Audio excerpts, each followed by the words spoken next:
கும்பராசி நேயர்களே, தை மாதம், தை பிறந்தால் வழி பறக்கும். இது பொய்யில்ல, மெய். நான் எத்தனை இது பழமொழி விடா விட்டுருக்கான்னு நினச்சிருந்தேன். உண்மையிலேயே பார்த்தா பொன்மொழி இல்லை.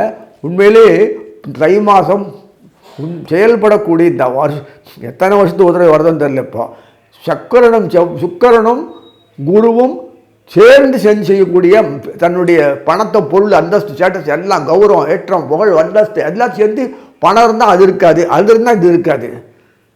இது ரெண்டுமே இருக்காது. இன்னொருத்தனை முட்டாளாக்கின்னு வாழ்ந்து தான் அந்த போக வாழ்க்கைன்னு பேர். இன்னொருத்தனை முட்டாளாக்கினா தான் இவன் வாழ முடியும். இது இப்படி இருக்கு பாருங்க.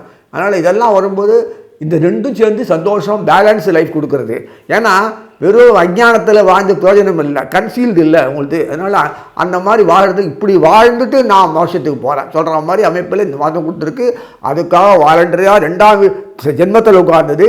12ஆம் வீட்டு சனி சொல்ல அயனசேன போகத்தானே 2ஆம் வீட்டு குடும்பத்தில் உட்கார்ந்துருக்கு. குடும்பத்தில் உட்கார்ந்தது அயனசேன போகத்தை அனுபவிக்க முடியும், அடுத்த வீட்டில் உட்காந்து அனுபவிக்க முடியாது. இதானே உண்மை? புரியுதில்ல? புரிஞ்சுப்பேன் நினைக்கிறேன். அதனால் உங்களை பொறுத்து பொண்டாட்டி, குட்டி, பிள்ளைகள், அந்தஸ்து, உறவினர், சுற்றம் சூழ வாழ்ந்து அருமையாக வாழ்ந்துட்டு பணத்தை நல்லா திரட்டி எல்லாரும் ஷேர் பண்ணிக்கிற அளவுக்கு குடும்பத்திலேயே நம்பர்கள்லாம் ஒன்றா இருந்து வியாபாரம் பண்ணிட்டு அருமையாக வாழ்க்கையை வாழக்கூடிய அமைப்பு இந்த மாதத்துலேருந்து தொடர்ந்து வரக்கூடிய அமைப்பு பெற்றிருக்கீங்க.